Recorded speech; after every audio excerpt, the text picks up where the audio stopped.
Welcome back hit news. चलिए देखते हैं यूपी के 25 बड़ी खबरों को। नेपाल बॉर्डर से लखनऊ में कर रहा था सप्लाई, पुलिस ने आधा किलो चरस की बरामद। बाराबंकी में नेपाल बॉर्डर से चरस लाकर लखनऊ सप्लाई करने जा रहे एक तस्कर गिरफ्तार किया गया है। इसके कब्जे से पुलिस ने आधा किलो चरस बरामद किया है। उसके खिलाफ पुलिस ने NDPS एक्ट के तहत केस दर्ज कर जेल भेज दिया है। रायबरेली में प्रियंका गांधी पर अदिति सिंह का तंज, राजनीतिकरण के लिए खत्म हो गए मुद्दे, अब क्यों राजनीति कर रही हैं। विपक्ष समेत प्रियंका गांधी केंद्र सरकार पर हमलावर हैं, तो इस समय अदिति सिंह का बड़ा बयान आया है। दैनिक भास्कर से बातचीत में उन्होंने प्रियंका का नाम लिए बगैर कहा कि उनके पास अब राजनीतिकरण के लिए मुद्दे खत्म हो गए हैं। कानून वापस हो जाने के बाद भी वो राजनीति क्यों कर रही हैं। मामले को उनका ट्वीट भी सामने आया है। 16 साल की सेवा पूरी कर चुके कांस्टेबलों को दिया जाए दरोगा का ग्रेड पे। यूपी में 1998 या उससे पहले नियुक्त पुलिसकर्मियों को इलाहाबाद हाई कोर्ट ने शनिवार को बड़ी राहत दी है। कोर्ट ने शासन को निर्देश दिया है कि इन कांस्टेबलों की ट्रेनिंग अवधि को सेवा में जोड़ा जाए। साथ ही दरोगा को मिलने वाला द्वितीय प्रोन्नति वेतनमान ग्रेड पे 4200 रुपये देने को लेकर 8 सप्ताह में आदेश पारित करें। बाइक से तिरंगा यात्रा निकाल मनाया अमृत महोत्सव, शहीदों को याद कर किया नमन। मऊ में आज़ादी का अमृत महोत्सव कार्यक्रम के तहत शनिवार को बाइक पर तिरंगा यात्रा निकाली गई। कार्यक्रम का शुभारंभ RSS के प्रांत प्रचारक सुभाष जी ने भारत माता के चित्र एवं बलिदानियों के चित्र से सुसज्जित रथ पर पुष्प वर्षा किया। रथ को जनपद के सभी विकास खंडों, नगरों एवं प्रत्येक गांव तक ले जाना एवं भारत माता की आरती एवं वंदे मातरम का कार्यक्रम निश्चित किया गया है। स्वच्छ सर्वेक्षण 2020 में 10 लाख आबादी वाले शहरों में लगातार दूसरे साल टॉप 3 में रहा अलीगढ़।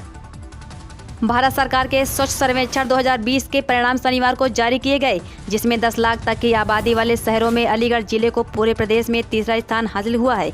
अलीगढ़ ने लगातार दूसरे साल प्रदेश में तीसरा स्थान हासिल किया है। वहीं जिले को देश में 34वां स्थान मिला है। यूपी सरकार गरीबों को देगी कंबल, राजस्व विभाग ने 350 तहसीलों के लिए जारी किए 20 करोड़ रुपए। प्रदेश सरकार शीतलहर के दौरान समस्याओं से घिरे निराश्रित, असहाय और कमजोर वर्ग के लोगों की मदद के लिए आगे आई है। उसने ऐसे लोगों को ठंड से बचाने के लिए कंबल बांटने, अलाव के लिए लकड़ी की व्यवस्था करने, उनको भोजन देने, अस्थायी आवास, वस्त्र और चिकित्सा की व्यवस्था के प्रयास तेज कर दिए हैं। कृषि बिल वापस होने पर किसानों के साथ जश्न मनाएंगे कार्यकर्ता, घर घर देंगे बधाई। इटावा में आम आदमी पार्टी ने लोगों को मिठाई खिलाई है। कृषि बिल वापस होने पर आप कार्यकर्ताओं ने मिठाई बांटी। कार्यकर्ताओं ने बताया कि वो गांव में जाकर किसानों के साथ जश्न मनाएंगे, साथ ही घर घर जाकर बधाई देंगे। रामकथा पार्क में महासंगम के मंच से बोले सरकार, राजनीति और समाज को दिशा देने का कार्य ब्राह्मणों का।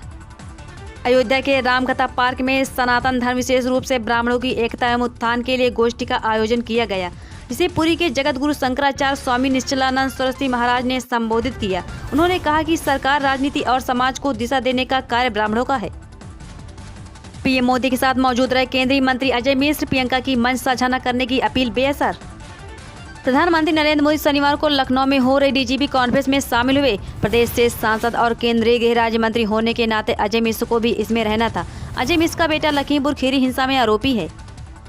दिसंबर से लोग कर सकेंगे सफाई, तैयारियां अब तक अधूरी, धीमे कार्य के लिए चेतावनी। कानपुर में पोल्यूशन कम करने और सार्वजनिक परिवहन की सुविधा को आसान बनाने के लिए इलेक्ट्रिक बसों का संचालन शुरू किया जा रहा है।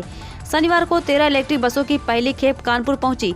इनका संचालन ट्रायल के तौर पर दिसंबर के पहले हफ्ते में शुरू किया जाएगा। 47 बसें 15 दिसंबर तक पहुंचेगी। केंद्रीय मंत्री ने किया उद्घाटन, 20 से 24 नवंबर तक चलेगा कार्यक्रम। सिद्धार्थनगर के स्थापना दिवस के अवसर पर कपिलवस्तु महोत्सव और सांसद खेल महाकुंभ का शुभारंभ किया गया। केंद्र सरकार के सड़क परिवहन और राष्ट्रीय राजमार्ग राज्य मंत्री रिटायर्ड जनरल VK सिंह ने फीता काटकर उद्घाटन किया। सीतापुर पहुंचे डिप्टी CM दिनेश शर्मा, बोले आपस में लड़ रही सपा, बसपा और कांग्रेस हम विकास के मुद्दे पर लड़ेंगे चुनाव। सीतापुर पहुंचे deputy CM doctor Dinesh Sharma ने आगामी विधानसभा चुनाव को लेकर विरोधी पार्टियों पर जमकर निशाना साधा। डिप्टी CM ने कहा कि सपा की बसपा से, बसपा की कांग्रेस और कांग्रेस की इन दोनों पार्टियों से आपस में ही लड़ाई है। बीजेपी की कभी भी किसी भी पार्टी से लड़ाई नहीं है, क्योंकि बीजेपी सरकार ने PM मोदी और CM योगी के नेतृत्व में चौमुखी विकास किया है। बांदा DM ने 9 प्रधानों को सौंपा बैग, पढ़ाने के लिए आंगनबाड़ी और शिक्षा मित्रों की लगाई ड्यूटी। बांदा जिले में मिशन शक्ति अभियान 3 के अंतर्गत जिलाधिकारी ने अनोखी पहल शुरू की है। जिलाधिकारी ने कहा कि निरीक्षण महिला प्रधानों को साक्षर बनाने के लिए अब उन्हें प्रशिक्षण दिया जाएगा।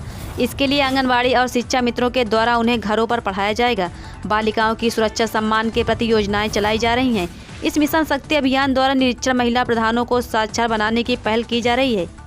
स्वतंत्रता के 75 साल पूरे होने पर निकाली तिरंगा यात्रा, घर घर जाकर बताया जाएगा क्रांतिकारियों का बलिदान।